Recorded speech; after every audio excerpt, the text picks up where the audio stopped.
and welcome.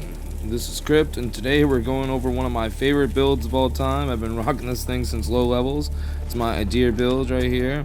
A little butterfly type looking thing with dual Fallen Lord swords. Anyways, without too much ado, let's move on into the build. Okay, as you can see here, we're using the Fallen Lord sword. It's meant for Inferno-based weapons with A+ scaling. I'm using the thing that gives it, the rune that gives it increased ignite and double increased for the scaling, and I'm using 2 of them at rank 10.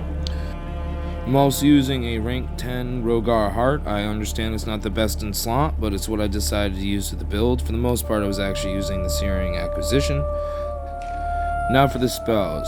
So for the first spell, I'm using Magma Surge, then I'm using the Seismic Slam.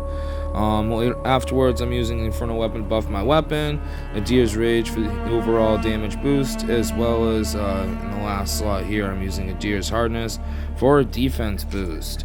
From there, I am using the full Despair set, as you can see here. It allows me to stay in medium weight and gives me a nice little cosmetic look. I'm also using a Rogar's Delight, which increases my fire damage and holy defense.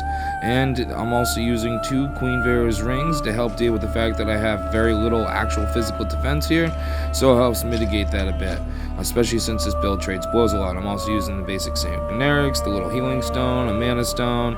I'm also using the conduit here that takes out the healing. I like doing that in PvP. It makes for much funner combat and stressful situation, and some purifying bombs just for the sake of it. From there, we have our lamp. The lamp is using the immunity to damage for 8 seconds upon umbral transition with the 2 of the healing amplification effects. As to my stats, we've got 9 strength, 8 agility, 18 endurance, 60 vitality, 8 radiance, and 75 inferno. We are at the 2nd soft cap of inferno and the 2nd soft cap of vitality, so that we have enough life to actually trade hits with our low defense. I don't really need any more than 18 endurance, so that's all we needed there. Anyways, I hope you guys liked. Please like and subscribe if you enjoy the build, and I hope to see you around next time. Peace. There's going to be some PvP after the show if you want to stick around. Have a nice night.